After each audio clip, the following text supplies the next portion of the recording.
escucha, doctor. doctor?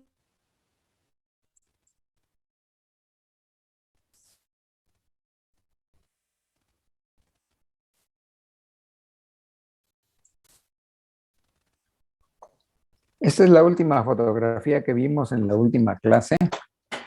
Es el ecocardiograma bidimensional de imagen real o 2D, como también se le llama, o dimensional. El transductor está colocado en el pecho del paciente, que está acostado en decúbito lateral izquierdo, y colocamos para poder encontrar una buena imagen del corazón con ultrasonografía en el tercero, en el cuarto y a veces en el quinto espacio intercostal izquierdo pegado al borde external. Depende de la estructura musculoósea del paciente y donde podamos encontrar la mejor ventana. De arriba hacia abajo observamos la pared anterior del ventrículo derecho. Aquí vemos una parte de la cavidad ventricular. Esta línea blanca es el tabique interventricular que se continúa con la raíz anterior de la aorta. Aquí tenemos la válvula sigmoidea aórtica. Se pueden evidenciar las tres cúspides. La raíz posterior que se continúa con la valva anterior de la válvula mitral. Esta es la valva posterior, la cual está cerrada, la válvula. Vean unas cuerdas tendinosas, un músculo papilar. Esta zona oscura corresponde a la cavidad de la aurícula izquierda, la llegada de algunas venas pulmonares, la cavidad del ventrículo izquierdo, la zona oscura. Lo vean, el grosor de la pared posterior del ventrículo izquierdo demuestra que hay hipertrofia concéntrica de este ventrículo izquierdo, y la zona más densa corresponde al pericardio. Entonces, con esta proyección podemos medir los diámetros transversos para medir el tamaño de las cavidades ventriculares, el grosor del tabique interventricular, el grosor de sus paredes, y completamos con la imagen apical para poder sacar la fracción de expulsión y saber si el paciente tiene un corazón con o sin insuficiencia cardíaca. Quiero decirles que el ecocardiograma tiene mayor sensibilidad, mayor capacidad de hacer el diagnóstico de hipertrofia del ventrículo izquierdo o de ambos que la electrocardiografía. La electrocardiografía tiene una sensibilidad más baja, posiblemente nada más pueda detectar el 80% de los casos de hipertrofia. En cambio, con la ecocardiografía bidimensional estamos observando de manera directa a nuestro corazón y la sensibilidad es casi del 100%, ¿verdad? Va a costar trabajo, va a ser más difícil en aquellas ventanas o malas ventanas, como aquellas personas que tienen glándulas mamarias muy prominentes, enfisema pulmonar o anormalidades óseas de la caja torácica y que impiden observar de manera adecuada al corazón. Y vean ustedes, aquí en la imagen de arriba a la izquierda tenemos el corazón que obtenemos, la forma que obtenemos en el monitor, en la televisión, en el monitor, cuando colocamos el transductor en la punta del ventrículo izquierdo, en el ápex, para obtener una proyección apical. Vean cómo en la parte superior tenemos los ventrículos y en la parte inferior tenemos las aurículas. En la imagen, en la televisión del monitor, las cavidades se observan al revés. No es que tenga aquí disculpen, vamos a admitir compañeros.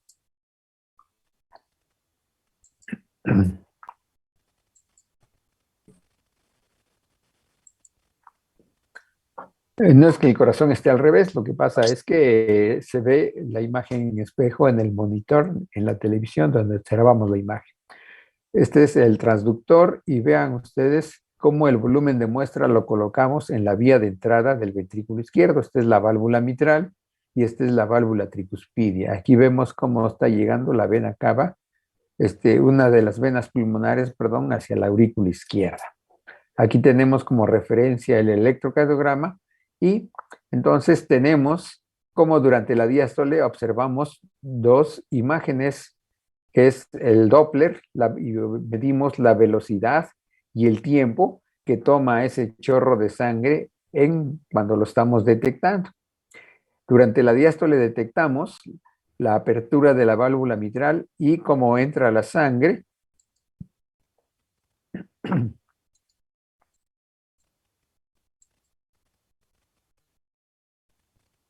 Cómo ingresa la sangre proveniente de la aurícula izquierda hacia el ventrículo izquierdo. Vean, tenemos primero una onda E que corresponde al periodo de llenado rápido, disminuye de velocidad y tenemos el periodo de vaciamiento lento y luego sobreviene la contracción auricular que origina la onda A, de menor velocidad y de menor duración que la onda E. Esto es bajo circunstancias normales. Vean ustedes, aquí abajo tenemos el espectro de Doppler pulsado, que es el que utilizamos porque lo podemos colocar en el sitio donde nosotros queramos al observar la imagen bidimensional apical del ventrículo. Entonces, recuerden, el volumen de muestra fue colocado exactamente poco después de la válvula mitral para medir la velocidad y el tiempo de la sangre que está ingresando de la aurícula izquierda hacia el ventrículo izquierdo. Aquí tenemos la onda E, representa el periodo de llenado rápido, tiene una mayor altitud que la onda A debido a la contracción auricular. Este es el periodo de llenado rápido.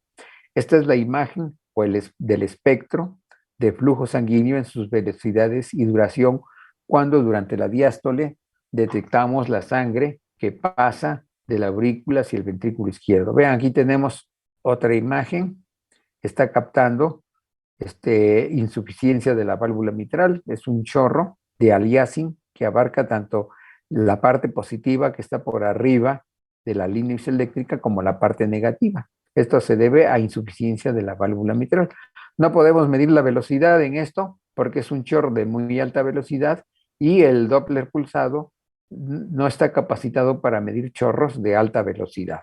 Bueno, pero yo a lo que voy es que el llenado ventricular izquierdo es normal, pero cuando hay alteraciones de la distensibilidad del ventrículo izquierdo porque aumentó la rigidez de las paredes cardíacas secundaria a hipertrofia del ventrículo izquierdo, secundaria a su vez a la hipertensión arterial, vean cómo se modifica el espectro de flujo, vean cómo se hace más pequeña la onda E, es decir, que tiene menos velocidad, casi no hay periodo de llenado rápido, la contracción auricular es enérgica para poder vaciar su contenido hacia el ventrículo izquierdo que está rígido y que no tiene la elasticidad normal, y vean cómo agarra más velocidad la sangre y por eso hay una inversión en la morfología de los espectros de flujo detectados con el Doppler pulsado. Esta imagen es característica de un corazón que por hipertrofia concéntrica del ventrículo izquierdo incrementa la rigidez de sus paredes y por lo tanto hay un llenado diastólico anormal. Esto es dato de alteraciones en la distensibilidad y en la relajación del ventrículo izquierdo. Esto es debido a hipertrofia concéntrica del ventrículo izquierdo y recuerden que en algunos pacientes la hipertrofia todavía, además, hay depósito de colágena en el espacio intersticial del tejido miocárdico y eso incrementa más la rigidez del ventrículo izquierdo. El Doppler tisular.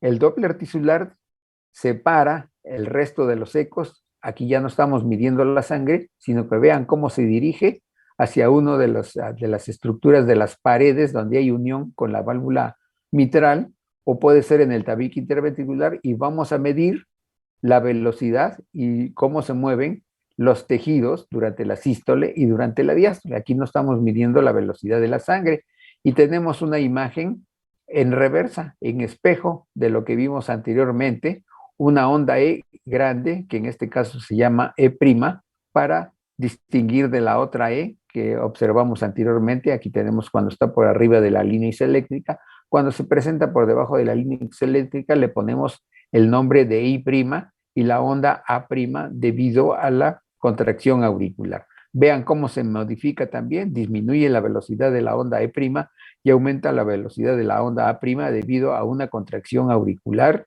muy vigorosa por el aumento en la rigidez de las paredes ventriculares debido a la hipertrofia del ventrículo izquierdo. Entonces, de esta manera nosotros documentamos también, ¿verdad?, las alteraciones en la rigidez, en la distensibilidad, en las paredes ventriculares durante la diástole.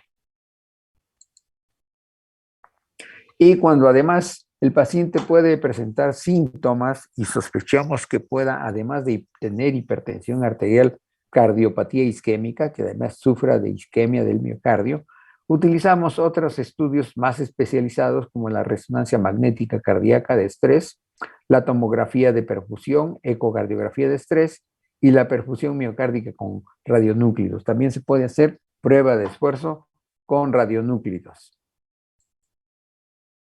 Y la hipertensión arterial enferma todas las arterias, todos los vasos sanguíneos, principalmente del sistema arterial. En el lado izquierdo de la fotografía tenemos una arteriola cuyas paredes son de grosor y de elasticidad normal. Es una arteria que funciona adecuadamente, distendiéndose, vasodilatándose o en la constricción.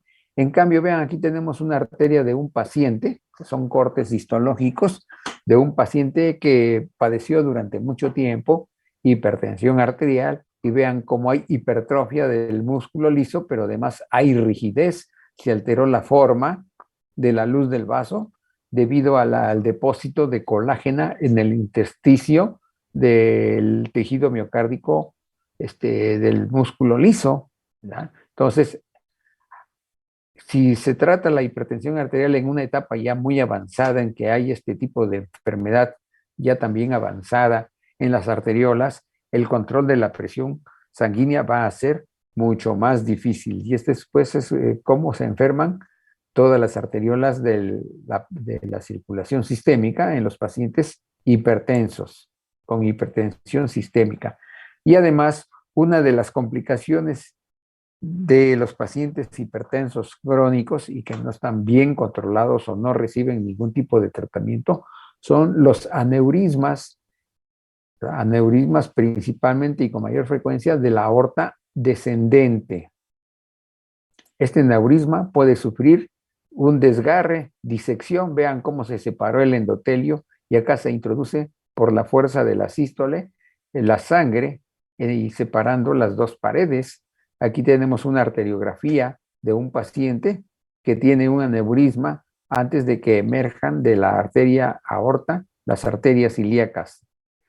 Y aquí tenemos un estudio de ultrasonido abdominal donde se observa la aorta y vean cómo se disecó la pared de este vaso sanguíneo, y aquí tenemos sangre también. Entonces hay un aneurisma disecante, lo cual es una complicación bastante grave y con alta mortalidad que sufren los pacientes con hipertensión arterial. Entonces las arterias sistémicas, aparte de que sufren hipertrofia, que puede ser incluso a llegar patológica, también pueden sufrir en ciertas partes la formación de aneurismas y su disección como complicación de la hipertensión arterial. Entonces, las arterias son órganos blancos que sufren las complicaciones del hipertenso. Vamos a ver este video.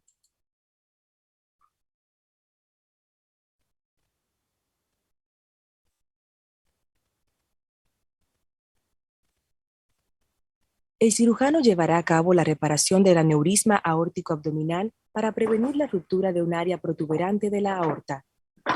La arteria más extensa del cuerpo es la aorta, la que se encuentra adjunta al corazón y recibe sangre directamente del ventrículo izquierdo o la cámara de bombeo principal. La aorta se encuentra dividida en 4 partes: aorta ascendiente, arco aórtico, aorta torácica y aorta abdominal. La aorta abdominal es la última y más extensa sección de la aorta. Proporciona sangre a las regiones inferiores del cuerpo, entre ellas los órganos del abdomen y la pelvis.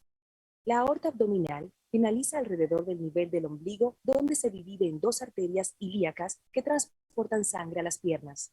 La aorta tiene una pared gruesa para poder resistir la alta presión de la sangre que es bombeada desde el corazón. Con el transcurso del tiempo, la pared de la aorta se puede debilitar, hinchándose lentamente hacia afuera como un globo. Cuando esa afección se produce en la región abdominal, se la llama aneurisma aórtico abdominal.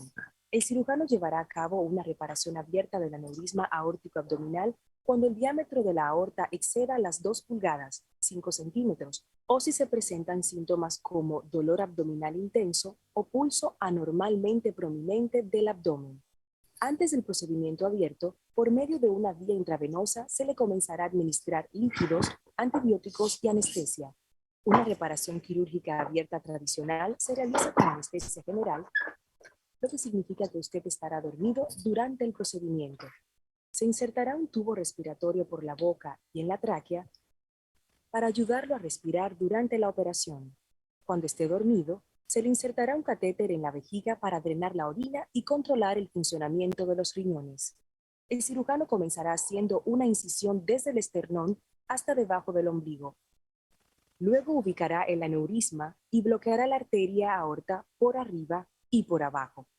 Posteriormente, el cirujano abrirá el aneurisma y coserá en su lugar un injerto artificial con la misma forma y tamaño de una aorta sana.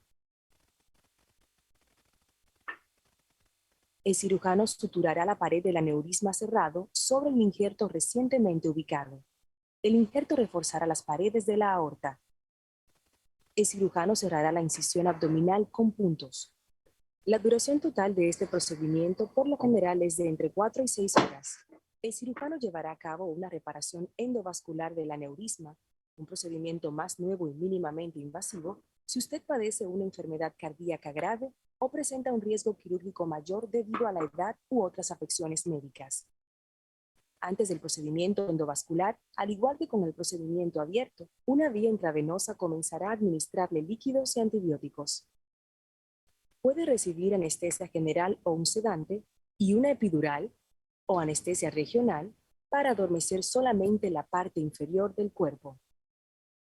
El cirujano comenzará haciendo una pequeña incisión en la ingle por encima de la arteria femoral. Luego, insertará un cable guía en la arteria y lo empujará cuidadosamente hacia el aneurisma.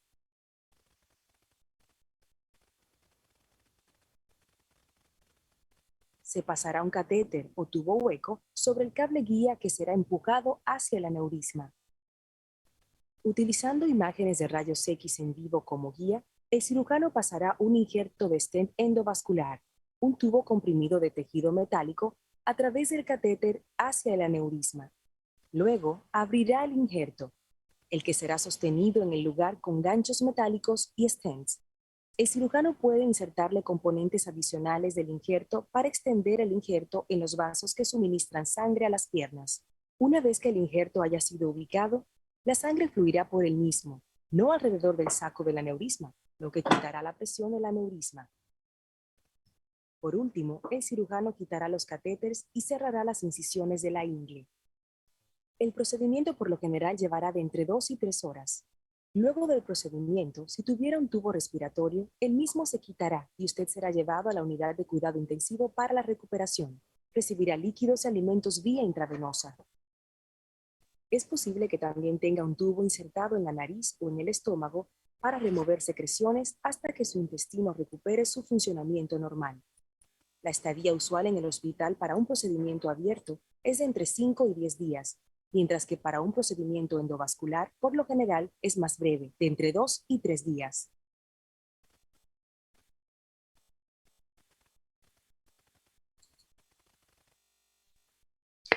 También los riñones complican y padecen enfermedad como consecuencia de hipertensión arterial sistémica crónica, mal controlada o definitivamente no controlada. Cuando enferman los riñones de manera secundaria a la hipertensión arterial sistémica, entonces se ha acuñado el nombre de nefroesclerosis o nefroangioesclerosis. Este término quiere decir que hay una enfermedad vasculorrenal, es decir, que enferman los vasos sanguíneos de los riñones, ¿verdad? Es una complicación de la hipertensión arterial sistémica y principalmente afecta a la microvasculatura, a los vasos sanguíneos, la arteriola aferente, al eferente y al glomérulo y al penacho de vasos microscópicos que se encuentran dentro del glomérulo. Lo que sucede es que el incremento crónico de la presión arterial general, pues esa es transmitida hacia los capilares glomerulares. En un principio, la arteriola aferente defiende al glomérulo de esa presión anormalmente alta con vasoconstricción. Sin embargo, con el paso del tiempo, esto no es suficiente y termina totalmente con una vasodilatación paradójica y ya no puede defender al glomérulo de esa enorme presión sistémica que se transmite a las arteriolas glomerulares. Esta enorme presión contribuye a la formación de microaneurismas, como sucede en la aorta, de microtrombosis, se forman trombos en su interior, y también hay engrosamiento del tejido mesangial, que es el tejido de sostén glomerular. Todo en conjunto recibe el nombre de esclerosis glomerular, y en aproximadamente el 10 al 15% de los pacientes que tienen glomerulosclerosis o nefropatía hipertensiva sistémica pueden llegar a sufrir insuficiencia renal crónica y terminar con la vida del paciente en caso de que la persona no controle o no se controle adecuadamente la presión sanguínea. Aquí están los grados, una clasificación para ver los grados de insuficiencia renal de acuerdo con la filtración glomerular. Esta se mide en mililitros por minuto en promedio a una persona de 1.73 metros cuadrados. Entonces, cuando esta ya disminuye por abajo de los 29 mililitros por minuto, pues el daño renal y la filtración está gravemente alterada. El paciente es muy enfermo, está prácticamente en una fase terminal y va a requerir no solamente de tratamiento médico de la insuficiencia renal, sino también de algún procedimiento para dializar la sangre, ¿verdad? El cerebro, desafortunadamente también el cerebro, que es uno de los órganos que nos ayudan, ¿verdad?, a conservar la vida y sobre todo a comandar, es la computadora más sofisticada que existe sobre la Tierra para que se lleven a cabo las funciones tanto intelectuales como motoras de todo el organismo y para percibir todas las sensaciones que están llegando a nuestro cuerpo. Pues también desafortunadamente en el cerebro puede sufrir complicaciones como infartos cerebrales o hemorragias cerebrales como estas que se muestran aquí. Aquí tenemos una clasificación de las complicaciones cerebrales secundarias a hipertensión arterial.